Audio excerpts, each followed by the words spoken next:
দলীয় কাৰ্যকৰ্তা দাদা বন্ধুসকলে আজি চাপৰ প্ৰগতি ভৱনত সম্বৰ্ধনা অনুষ্ঠান ইয়াত অনুষ্ঠিত কৰিছে আৰু এই সম্বৰ্ধনা অনুষ্ঠানত আমাৰ NDA দুয়োটা দলৰ নেতা কৰ্মী আৰু সুদূৰ অন্ধ্ৰ প্ৰদেশৰ পৰা আমাৰ মাতাজী আহিছে আমাক আশীৰ্বাদ প্ৰদান কৰাৰ কাৰণে আৰু অঞ্চলটোৰ বৃহৎ সংখ্যক দলীয় কাৰ্যকৰ্তা শুভাকাংক্ষী অৰাজনৈতিক বিভিন্ন চৰকাৰী অনুষ্ঠান ইয়াত আহি আমাক সম্বৰ্ধনা জনাইছে আৰু সকলোৱে আমাক অভিনন্দন জ্ঞাপন কৰিছে। বিগত দিনত এই অঞ্চলৰ ৰাইজে যি ব্যাপক হাৰত ভোট প্ৰদান কৰি আমাক এইবাৰ প্ৰতিনিধি হিচাপে দিছপুৰত প্ৰেৰণ কৰিছে তাৰ কাৰণে ময়ো বৃহত্তৰ চাপৰবাসী অঞ্চলবাসী ৰাইজক বহুত হিন্দু মুছলমান জৈন খ্ৰীষ্টান সকলোকে বহুত ধন্যবাদ আৰু কৃতজ্ঞতা জ্ঞাপন কৰিছোঁ। আগন্তুক দিনত চাপৰবাসীয়ে যি আকাংক্ষা লৈ আমাক ভোট প্ৰদান কৰি জনপ্ৰতিনিধি হিচাপে সেৱা কৰাৰ কাৰণে ৰাইজৰ সেৱক হিচাপে সেৱা কৰাৰ কাৰণে যি সুযোগ আগবঢ়াইছে আৰু যাৰ কাৰণে এই সুযোগ সৎব্যৱহাৰ নিশ্চিতভাৱে আগন্তুক দিনত হ'ব আৰু দেখা পাইছে যে আজিয়ে মই কেইবাটাও আঁচনি ইয়াত ঘোষণা কৰিছোঁ য'ত সভা কৰি আছোঁ। এই সভাগৃহৰ ছাউণ্ড ছিষ্টেম চেণ্টাৰ AC বা আমাৰ চাপৰত এখন ভাল বহা ঠাই নাই, বাহিৰা অতিথি আহিলে থকা ঠাই নাই, গতিকে আমাৰ চাপৰ IB-টো নতুনকৈ ইয়াত খুলি মেৰামতি কৰি পুনৰ ইয়াত মানে খোলা হ'ব আৰু ৰাইজৰ কাৰণে মুকলি কৰি দিয়া হ'ব। প্ৰগতি এই ভৱনটো দীৰ্ঘদিন ধৰি পৰিত্যক্ত হৈ আছিল, এইটো আমাৰ মুকলি কৰি দিয়া হ'ব।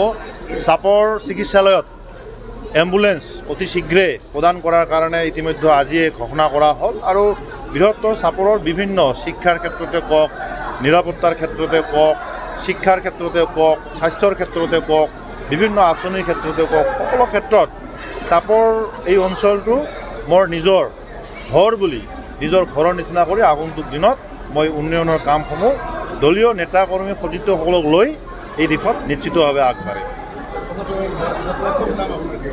শপত গ্ৰহণ কৰাৰ পিছত মই ক'লোঁ যে শিক্ষা স্বাস্থ্য গোটেইখিনি হ'ব আৰু মই আজি আপোনালোকক কৈছোঁ যে আমাৰ চৰকাৰী যিসমূহ অনুষ্ঠান প্ৰতিষ্ঠানৰ লগত জড়িত থকা বৰমূৰীয়া দাদা বন্ধুসকল সকলোৱে প্ৰায় নিজৰ, কাৰণ বিগত দিন ধৰি তেখেতসকলৰ সৈতে দেখা সাক্ষাৎ বা বিভিন্ন সময়ত কথা বতৰা আমাৰ এটা চিনাকি এটা আছে, পুৰণি চিনাকি আছে।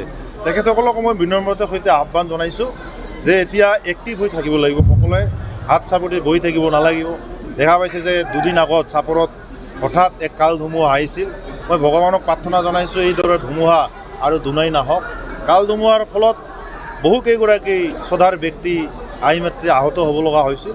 চাপৰ চিকিৎসালয়খনৰ কিছু তেওঁলোকৰ মানে শুশ্ৰূষা যি হাৰত কৰিব লাগে কিছু তেওঁলোকৰ মাজত অভিযোগ ৰাইজৰ পৰা আহিছে, এই ধৰণৰ অভিযোগ যাতে আৰু দুনাই নাহে মই তেখেতসকলক মই বিনম্ৰতাৰ সৈতে মই আহ্বান জনাইছোঁ।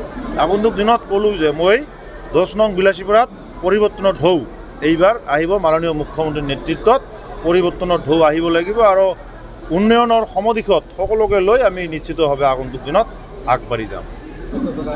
দেখা গৈছে পূৰ্বৰ তুলনাত মানে পূৰ্বৰ যিগৰাকী বিধায়ক আছিলে মানে দেখা গৈছে যে বিভিন্ন ঠাইত মানে জেগা বিশেষ হিচাপে উন্নয়ন কৰিছে, মানে চাওক, আমি নিৰ্বাচনৰ আগমুহূৰ্তত প্ৰতিশ্ৰুতি প্ৰদান কৰিছিলোঁ যিদৰে সম বিকাশ সম উন্নয়ন আমাৰ এটা শ্লোগান আছিল মাননীয় দেশৰ প্ৰধানমন্ত্ৰী যশস্বী প্ৰধান নৰেন্দ্ৰ মোদীজীৰ, আমাৰ সন্মানীয় জনপ্ৰিয় মুখ্যমন্ত্ৰী ডক্টৰ হিমন্ত বিশ্ব শৰ্মা ডাঙৰীয়া, আৰু এই শ্লোগানক আমি ৰাইজৰ মাজত যিদৰে নিৰ্বাচনত প্ৰতিশ্ৰুতি দিছিলোঁ সকলোৰে সমবিকাশ হ'ব।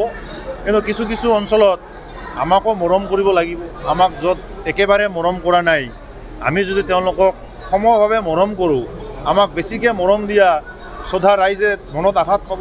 গতিকে চাৰিওফালে বেলেঞ্চ মিলাই চলিব লাগিব।